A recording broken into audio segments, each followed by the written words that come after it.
เจริญพรออกตนญาติโยมทั้งหลายมื้อนี้ครูบาสิได้พาออกตนญาติโยมมาเบิ่งทิวทัศน์ธรรมชาติของถ้ำป่าเสื่อมเมืองทะแขกแขวงขมวนไปเบิ่งกันเลย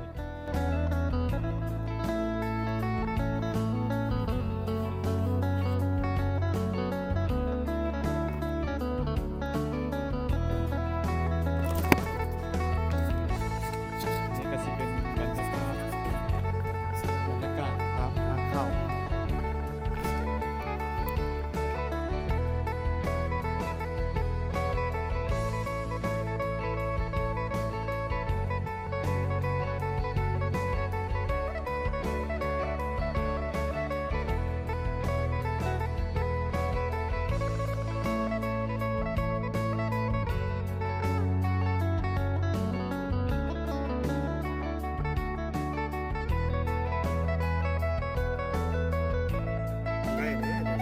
คล้ายเดียวแฮะ ว่าเป็นมือเนี่ยมือกำกร ยานว่า แก่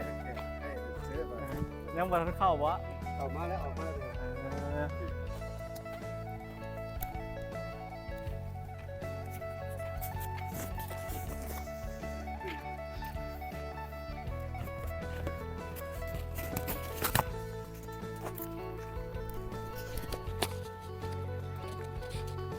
เราจะเข้าถ้ำ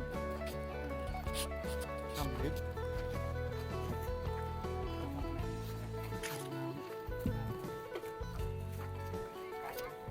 ไม่ไกลถ้ำเข้าไปที่ตรงนี้เลยโอเคไปห้องน้ำก่อนก็ได้ครับ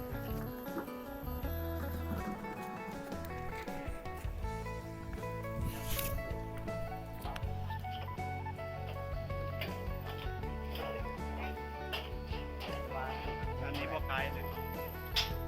เป็นจะได้ถ้ำปลาเสื่อมเขาเห็นโดนแล้ววะ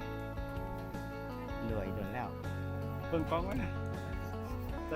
ได้จะปีแล้ว เอาอายกล้องเจ็ดแล้ว ฮะ 17ปีเลย ได้เงินเดือนเท่าไหร่เนี่ย มันอย่าง2 ล้าน เอาเรื่องไปดูบรรยากาศถ่ายรูปอยู่ตรงไหน นี่ไงอันยังมาได้ไหม โอ้ถือว่าเป็นบุญถ่ายโฮมนำพ่อแม่ครูบาอาจารย์ครับโบเลยล่ะ นี่ก็จะเป็นไกด์เราเลย ไปไกด์นำทางดูหลวงตาดีๆนะตามเสานะไปเฮาไปเบิ่งบรรยากาศภายในน้ำกันว่าสิเป็นยังไงไปอันนี้ก็สิเป็นบรรยากาศภายในถ้ำเนาะก็สิเป็นประมาณนี้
ดีเห็นนะก่อนซ่อนใจ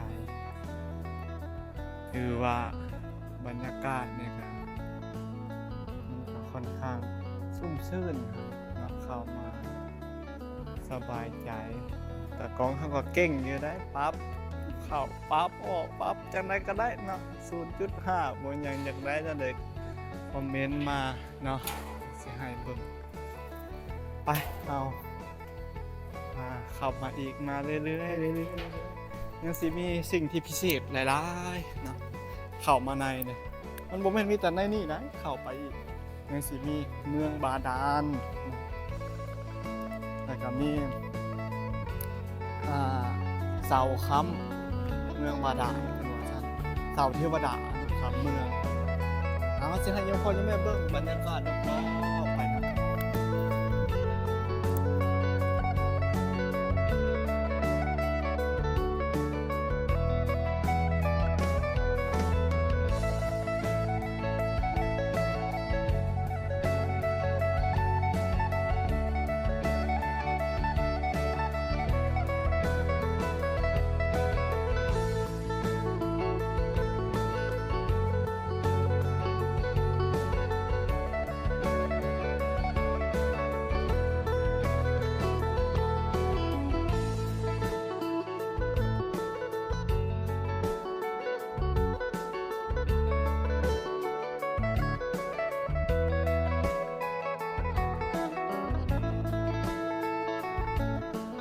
อันนี้ก็สิเป็นบรรยากาศภายในถ้ำที่หลวงพ่อคุณแม่เห็น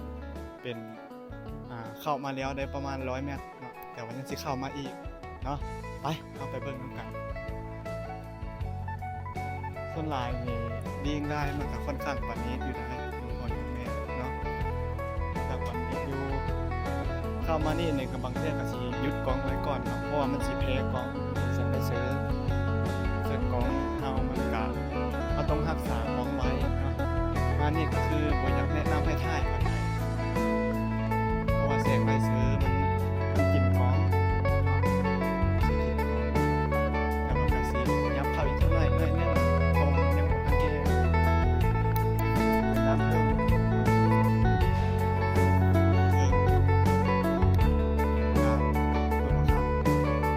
แต่ว่าเพกเว้ย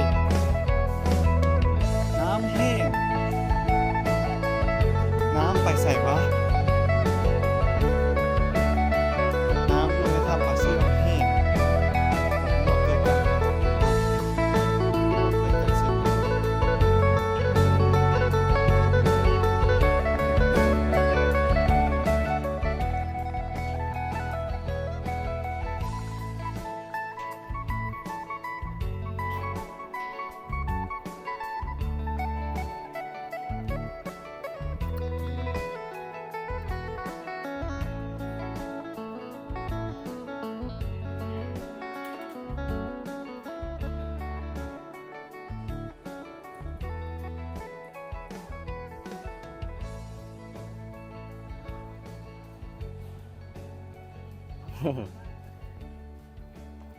ตรงนั้นจะเป็นที่กราบไหว้ขอพรครับหลวงพ่อครับ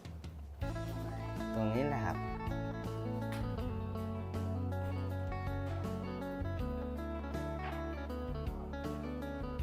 ครับ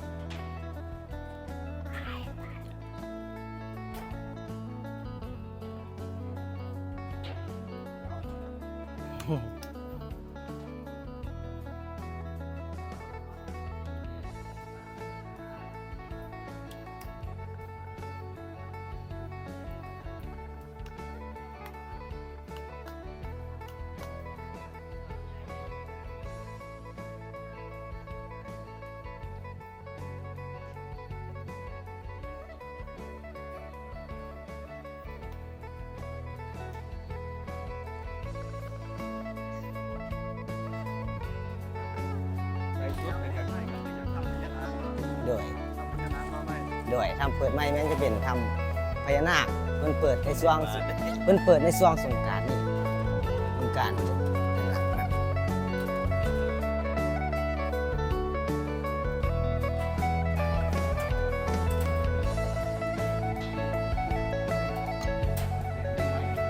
เพราะว่าหินนี่มันสิแข็งตัวตาม น้ำเวลาน้ำยอดเวลาน้ำหยด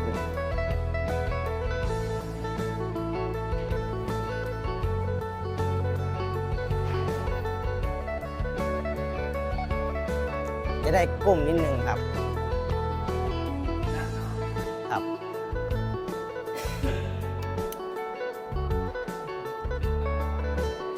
เดี๋ยวไปฮอดบริเวณข้างหน้ากันระวังหัวเลยเนี่ยเพราะว่าที่นี่สิเป็นบาดาลครับจะเป็นสถานที่ของพญานาคขึ้นมาเล่นน้ำครับทางนี้เลยครับ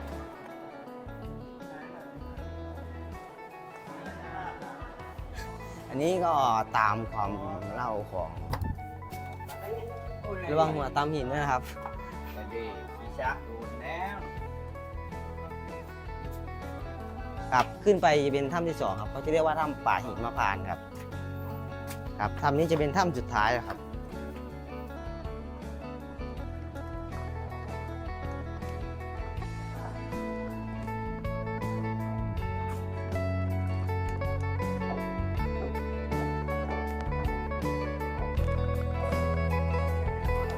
ส่วนเว้นด้านนี้เขาจะเรียกว่าสวนป่าหิมพานต์ครับจะเป็นหินงอกหินย้อย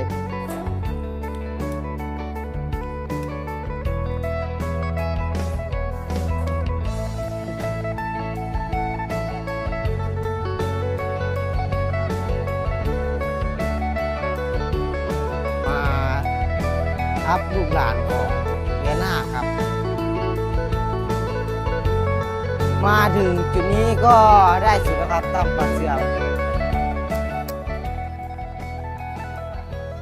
ใช่ครับถ้ำนี้จะเป็นถ้ำป่าหินมะพร้าวครับเป็นถ้ำสุดท้ายของถ้ำป่าเสื่อมเลยครับเพราะว่าจะเป็นถ้ำติดกันครับ จะเป็นถ้ำติดกันครับถ้ำนี้จะเป็นถ้ำป่าหินมะพร้าวครับเป็นถ้ำสุดท้ายแล้วครับมีแต่ใช่ครับ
ทับลูกหลานของพญานาคครับ1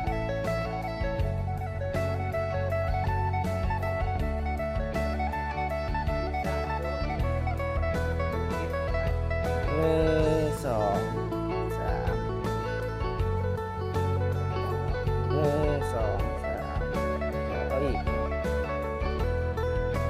ถึงต่ำเนาะเวลาเห็นยิงมันก็งามอยู่นะ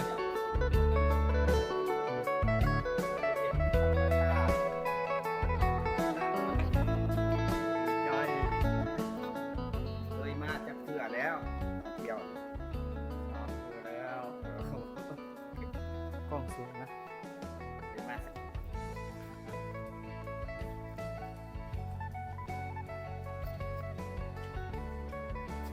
ส่วนบุคคลผู้ทางใกล้และไกลที่ได้เห็นอยู่ในคลิปนี้แล้วจงมาเที่ยวชมด้วยกัน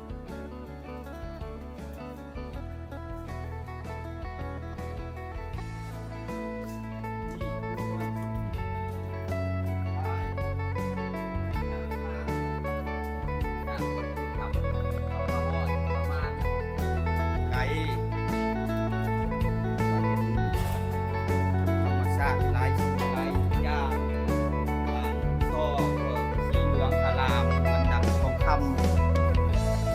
ก็เขียวหมด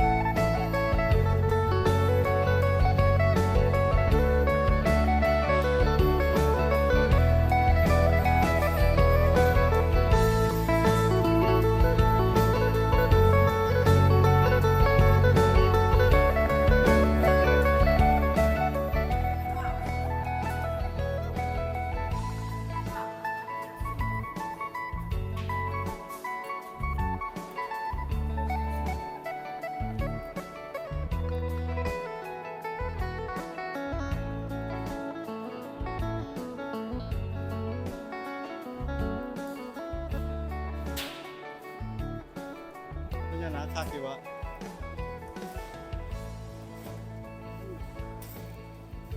ขยันนะ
เป็นที่สิ้นสุดของถ้ำป่าเสื่อมคือถ้ำสันเทิงเป็นว่าป่าหิมพานต์ปกติก็สิอยู่นำคำที่พระเวทป่าหิมพานต์แต่ว่าเราได้มาเห็นดีๆเป็นอาจจะสมมุติสื่อขึ้นมาไปทำเป็นบรรยากาศข้างในอันนี้ก็คือเป็นเสาคำเนาะคำทำก็สิเป็นประมาณนี้โยมพ่อโยมแม่ครับหลายอันนี้ก็สิเป็นเสามันก็สิมีความสวยสดงดงามปกติสิมี2เสาเนาะอันนี้เสานี้โป้งใหม่เสานี้เกิดขึ้นมาใหม่นะเกิดขึ้นมาแล้วใช้เวลาหลายสิบปีหลายปีถึงสิได้เสาสมุดเนาะไปมาสิพาเลาะลงนะเลาะลงมาเลยไป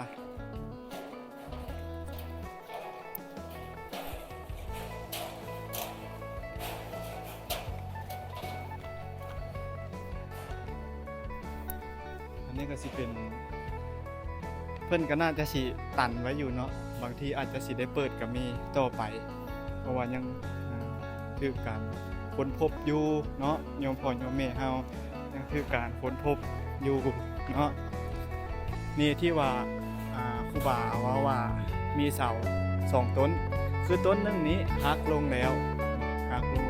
มพ่อโยมแม่พอหักลงแล้วก็สิมีเสาต้นหนึงเกิดขึ้นมาแทนเพราะว่าให้มันเป็นธรรมชาติเพิ่นก็อยู่ในนี้แล้วเอาแนวทางนี้ไปเอาไปเบิ่งไปก่อน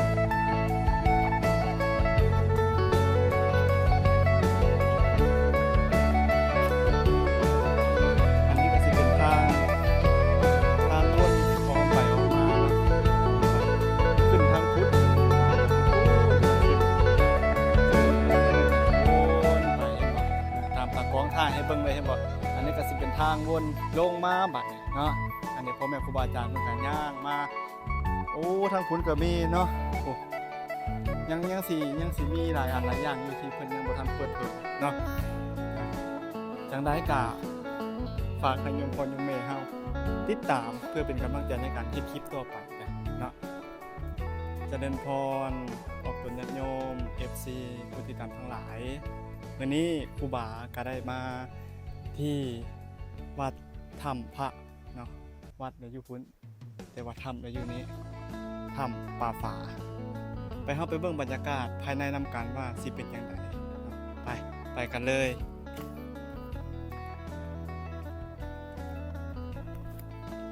พักก่อนก็ได้พักจึกจะเข้ากันอันนี้ก็สิเป็นทางเข้าภายในถ้ำบรรยากาศก็สิร่มรื่นนะมีต้นไม้ต้นตอกร่มรื่นเย็นดีอันนี้กำลังเป็นทางเข้าเด้ออันนี้ต้นไม้ต้นตอกเห็นบ่ตะกองเพิ่นถ่ายทรายให้เบิ่งเฮาก็ได้นำคลิปภาพบรรยากาศมาให้โยมพ่อโยมแม่ทางฝั่งลาวฝั่งไทยเนาะทางไกลทางไกลได้เบิ่งได้เห็นได้ชมบรรยากาศนำกันเนาะบรรยากาศก็ค่อนข้างร่มรื่นเย็นดีลมพัดสีบ่อยๆเนาะโยมพ่อโยมแม่เฮาอันนี้ก็สิเป็นภูหน่วยนี้แหละที่มีถ้ำเนาะภูผาสูงชัน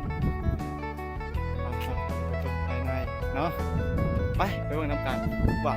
สบายใจเนาะเข้ามาเย็นนี่แหละธรรมชาติธรรมชาติมีสิบำรุงภายในจิตใจเนาะคนมักเลยเข้ามามันสิรู้สึกเลยเนาะสัมผัสเลยนี่เด้ภายในถ้ำเนาะอยู่คนนี้นี่ก็เป็นถ้ำแต่เก้ามันมีป่าฝาด้วยน้องใหญ่หรือว่าบึ้งเป็นของนั่นแหละที่มีป่าฝาอยู่นี่ยามน้ำฝนนี่มาบ่ได้เด้อเนี่ยน้ำมีคนอยู่แม่เพราะว่าน้ำสิท่วมน้ำฝนเนาะน้ำฝนก็สิเป็นผู้ของถ้ำป่าเสื่อมถ้ำป่าเสื่อมกับถ้ำป่าฝาใกล้กันนะเอาก็สิขึ้นไปบูชาองค์พระธาตุพระธรรมทางเทิงว่าเป็นจังใดก็ให้โยมพ่อโยมแม่ฝากกดไลค์กดแชร์กดติดตามช่อง YouTube เฟซธรรมะผ่อนคลาย บิ่งไปซุบนำกันท่านใดขึ้นไปทางเทิง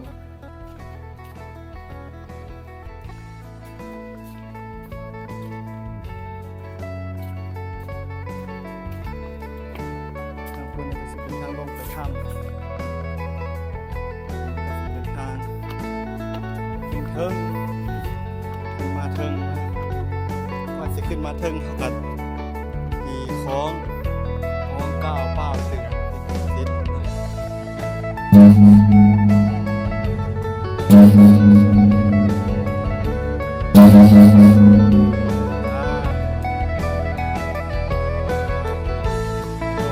ทางคล้อง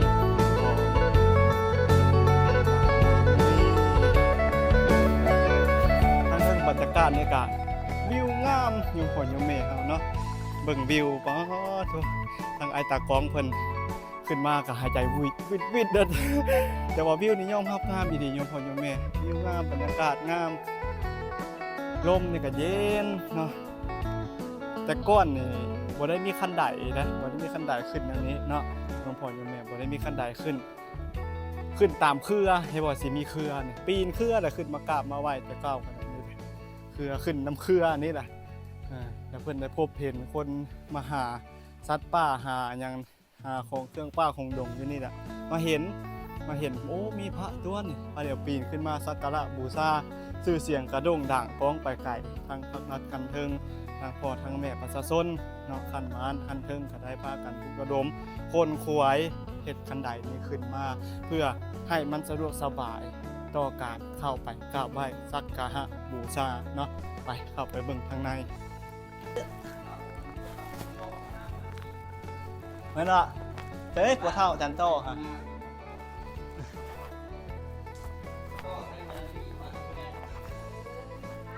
มาเลย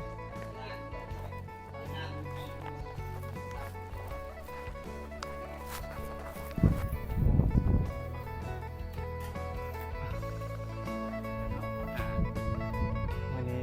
เข้ามาทำมาฝากภายในถ้ำขันหาดอกไม้ทูบเทียนปัจจุบันใจสร้างการกำลังศรัทธาสิ่งใดมากราบมาไหว้สักการะบูชาเป็นสิ่งเป็นธรรมของพระธรรมสัจเจ้าเป็นมาลาเป็นเทวดาเป็นสาธุในสถานที่ศักดิ์สิทธิ์ทำตาฝาครูบาก็ได้มาเรื่อยนะก็ได้ยินคลิปในคนแม่เบิ่งอันนี้ก็สิได้รู้แล้วทำตาฝามันก็แค่เป็นขมวดของพวกเราใกล้กันกับทำปลาเสื่อมเนาะทุกคนใกล้กัน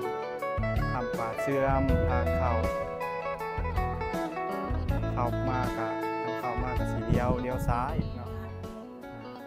มาทางซื่อก็สิเป็นทางทำปลาฝาเบิ่งจบในคลิปเดียวเนาะสิพาไปทำปลาเสื่อมทำปลาฝาทำนางแอ่นเอามาแล้วเฮาก็สิไหว้พระสักการะบูชาก่อนขอศีลขอพรเนาะมาฮอดมาถึงแล้วก็จิตตั้งใจอธิษฐานปรารถนาน้ำกันให้โยมพ่อโยมแม่ขอบคุณญาติโยมมาประกอบทางจิตอธิษฐานปรารถนาFC ทั้งหลายผู้ติดตามทั้งไกลทั้งเหนือทั้งใต้ภายในและต่างประเทศผู้ที่ติดตามขอให้มีแต่ความสุขความเจริญสุขทางกายสบายทางจิตคิดสิ่งหนึ่งประการใดก็ขอให้ได้สมความมุ่งมั่นปรารถนาสิ่งใดก็ขอให้ได้สิ่งนั้นสมดังมโนหวังเสื่อมว่าปริไปอย่างสุดมีมาต่อให้มีแต่เงินทองล้นเกิดคนทั้งโลกความทุกข์โศกขอให้ยิ่งเป็นเมตตาเอาไป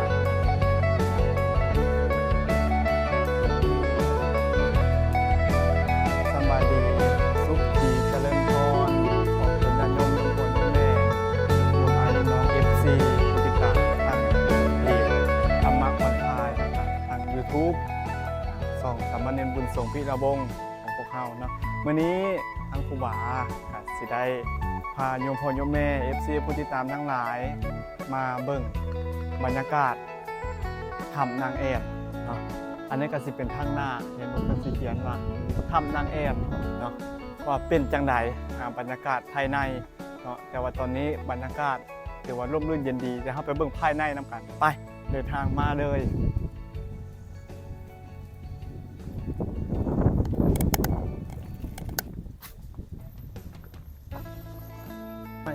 เมื่อเข้ามาฮอดจุดนี้แล้วอันนี้สิเป็นทางเข้าเนาะอันนี้สิเป็นทางออกทางลงไปเอาเข้าไปนํกัน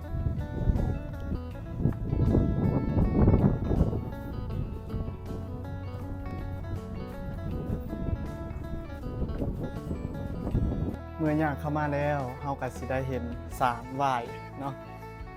ศาลไหว้สิ่งศักดิ์สิทธิ์ทั้งหลายทั้งปวงอยู่ในนี้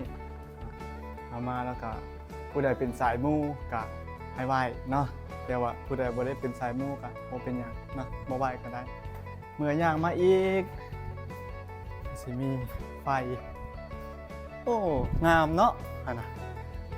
แล้วยิบยับไอ้ตากล้องเฮาก็เริ่มมือนิ่งแน่แล้วเบิ่งอย่างลักษณะกันใครขึ้นใครก็ทำป่าเสื่อม ยมพ่อยมแม่เฮาก็สิได้บ่ได้ตาบัดนี้เนาะได้มือเข้ามาฮอดนี่แล้วก็สิเป็นทางเข้ามาก็ให้พากันก้มเนาะหัวถ้าเป็นภาษาไทยก็ศีรษะระวังดีๆเนาะไปเอาเข้าไปนำกัน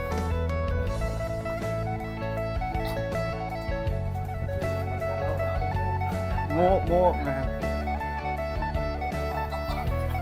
เมื่อเข้ามาฮอดแล้วเนาะเฮาก็สิเห็นพ่อแม่ครูบาอาจารย์เนี่ย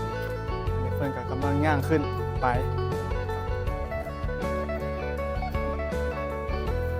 อันนี้ก็สิเป็นทางขึ้น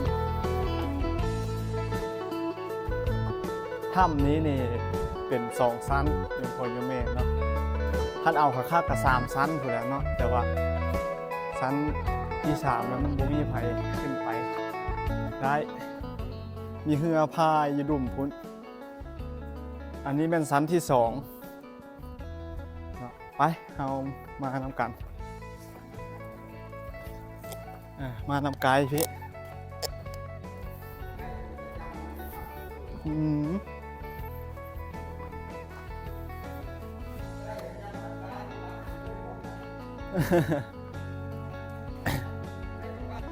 เมื่อมาฮอดแล้วก็สิมีศาลอีกอันนี้ก็ได้ศาลไหว้สิ่งศักดิ์สิทธิ์ทั้งหลายทั้งปวงมาฮอดนี่ก็อยากฝากเตือนให้โยมพ่อโยมแม่ที่เข้ามาแล้วเนาะก็บ่อยากให้ไปสุ่ม4สุ่ม5การไปกันมาก็ให้มีสติเบิ่งเพราะว่ามันอาจจะมีเหวอาจจะเป็นได้เนาะอาจจะมีเหวก็ได้แล้วก็บ่อยากให้จับเนาะสิ่งของอยู่ในถ้ำจับไปนอนบ่รับเฮ็ดจังไดเนาะเป็นบ่ให้จับบ่ให้ซูนให้เบิ่งซื่อๆเนาะฟังแต่หูดูแต่ตาเราจะเข้าไปเบิ่งชั้นที่3ไป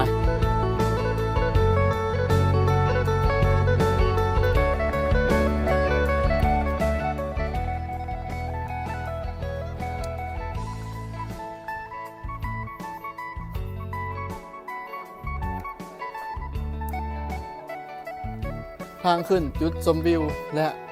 โหนสลิงเนาะทางขึ้นจุดชมวิวธรรมชาติไปเขาขึ้นไปเบิ่งน้ำกันการขึ้นในกะมันบ่แม่นง่ายได้โยมพ่อโยมแม่บางคนขึ้นบ่ได้กะเบิ่งเอาน้ำคลิปนี้เนาะเมื่อเบิ่งแล้วกะฝากกดไลค์กดแชร์กดติดตามมาเดี๋ยวนี้เพื่อเป็นกำลังใจในการเฮ็ดคลิปต่อไป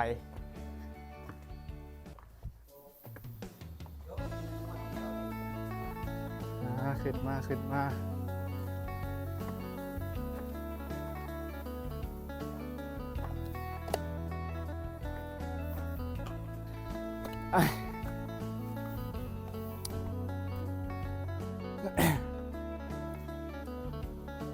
อันนี้แม่นจุดชมวิว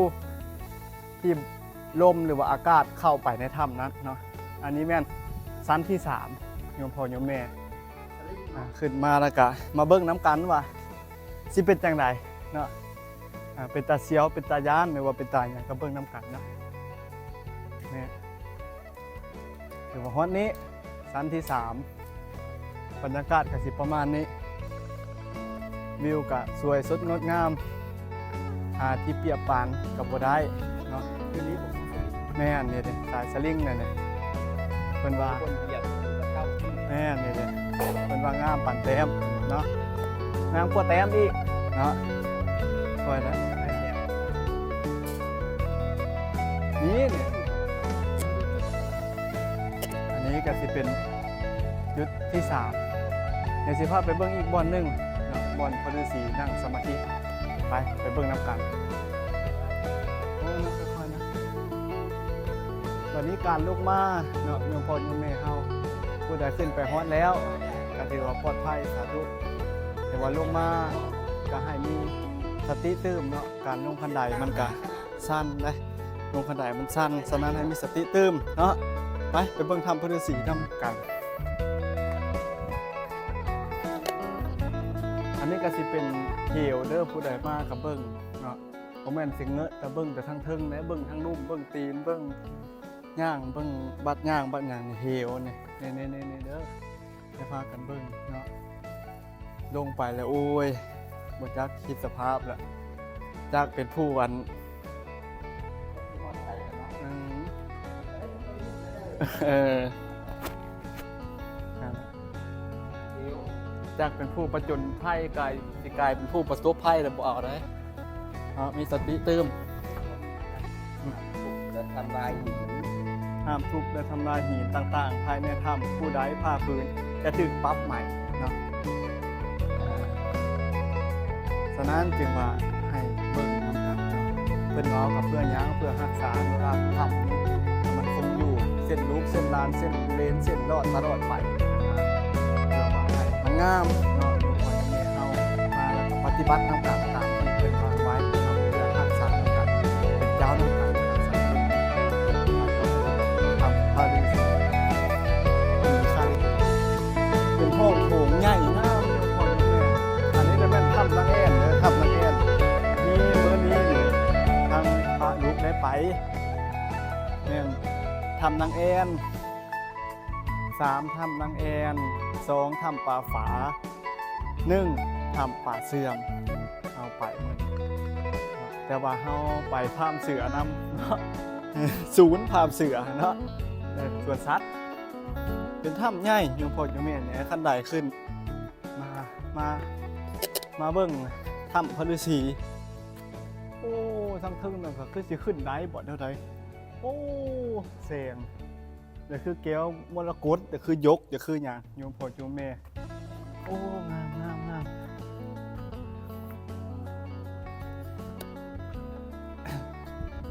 อยู่ป่าเสื่อมอีกตัวนึงเข้าไปมันสีเป็นหินเป็นเลือบนะนี่เขาบอกให้ถ่ายรูปเลยเข้าไปในมีอีกตัวหนึ่งอยู่ในผม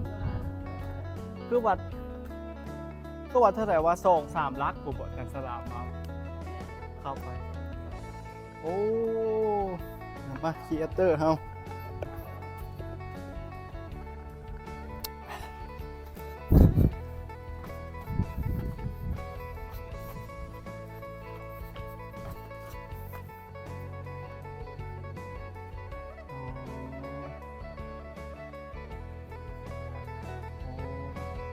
อันนี้แม่นทำของ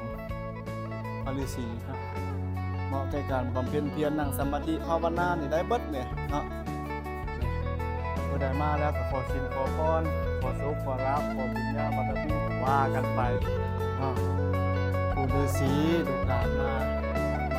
เบิ่งแต่ที่แน่ๆสายมูห้ามพลาดสายมูทั้งฝั่งไทยฝั่งลาวสายมูผู้ใดเฮ็ดแล้วสบายใจเฮ็ดไปอันนี้บรรยากาศทั้งถ้ำเพิ่งงามในทางของเขากับนิ่งแล้วจะเป็นกับเดียวว่าของมันตัวนี้นักมันเป็นคือคักไปแล้วนะหินหุบหินพระธาตุอันนี้หุบหินพระธาตุ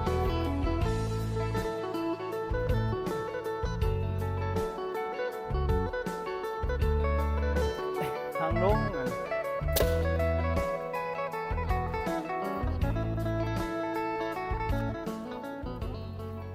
คือบอกว่าเลย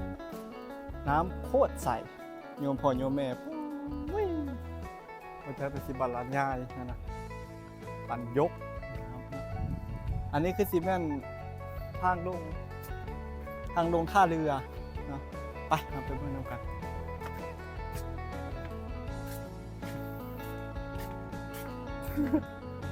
แม่นบ่ทางลงท่าเรือบ่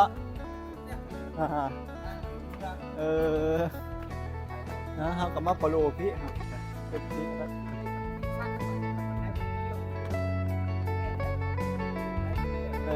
บ่เอามาเบิ่งตะกล้องพระเจ้าปรับปรุงใหม่ที่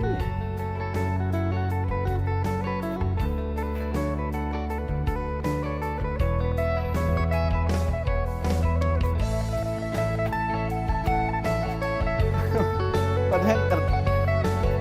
ไปในอเมริกา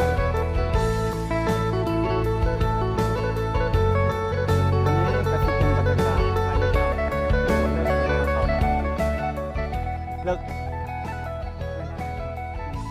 จำแค่นั้นมันจำแค่นั้นเข้าไม่ได้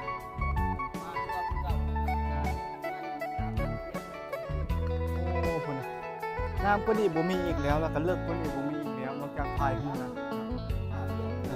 เทียบเรือเอากะสีได้ปิดคลิปซ้ำนี่โยมพ่อโยมแม่ออกตัวนั้นโยมผู้ที่ติดตามทั้งหลายก็ให้เบิ่งเนาะสิจัดในเป็นในคลิปเดียวทำป่าเสื่อมทำป่าฝาทำนางแอนถือว่า3คลิปรวมอยู่ในคลิปเดียวเบิ่งแบบยาวๆฟินๆจบในที่เดียวเนาะฝากติดตามกดไลค์กดแชร์กดคอมเมนต์อยากให้ไปบ่อนใดในท่าแขกในลาวและเป็นรูปภาพสีภาพเนาะกะสุดท้ายนี้ก็ให้ออกกฎญาติโยมโยมพ่อโยมแม่มีแต่ความสุขความเจริญเบื้องคลิปนี้ให้มีความสุขสุขภาพเข้มแข็งแข็งแรงห้าวหันมันเงินเจริญมั่งคั่งสมบูรณ์มีกินมีใช้มีไว้ใช้จ่ายตลอดปีตลอดไปด้วยเถิดสาธุ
ทื่นต่ำเนาะ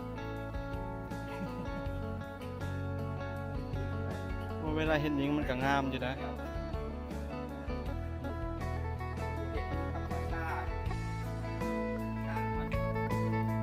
ใช่เคยมาจากเรือแล้วเดี๋ยวใ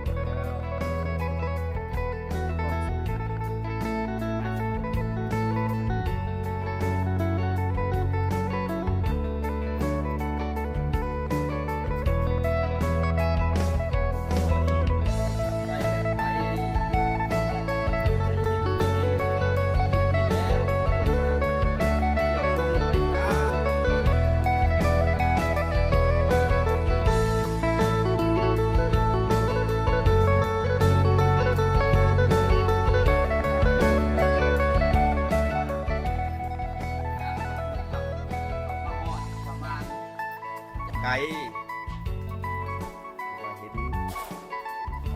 ชาติหลายสิ่งหลายอย่างบางซ้อก็สีเหลืองอารามเหมือนดังทองคำบางซ้อก็เขียวหมด